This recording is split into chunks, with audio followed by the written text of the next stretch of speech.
FisherGirl!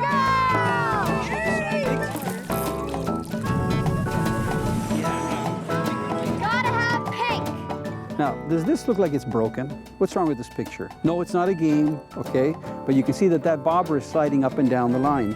It's called a slip bobber because it's slipping up and down the line. So what I've actually done, the float has a little hole and you put the line right through the hole. Now you might be thinking, that's great, Italo, but how do you make it stop? Well, good thing that you asked me.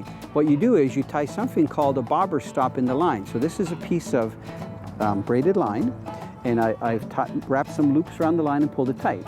And I've left a little tag so that if I want to tighten it, I can put it in my mouth, hold it with my finger, tighten it a little bit more to snug it up. So that way, this not only moves when I want it to, but you can see that I've got a little bead here. When the bead hits the knot and then the float, where did it go? And then the float hits the knot, there goes the float, it stops, okay? So that's the bobber stop. Now, why would I want to use this kind of a system when I'm fishing? Well, use your imagination and let's pretend we're fishing in deeper water, 10 feet. And we want to fish with a float, but we want to have the float 10 feet away from the hook.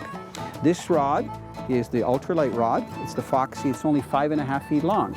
So for me to have the 10 feet of line out, it's going to be twice as long as the rod. So it's going to be really hard to cast because my hook and everything is on the ground, right? If I had a float stuck up there.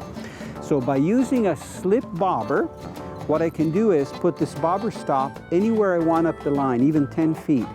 And I can reel in the line so that that little bobber stop goes right onto the spool. You can see that the float always falls down to where the sinkers or the hook is. So I can make my lead from my hook to the float as long as I want. When I cast it out and the float hits the water, the sinkers pull the line down and the float is laying flat on the water until it hits the bobber stop, and then it sits upright.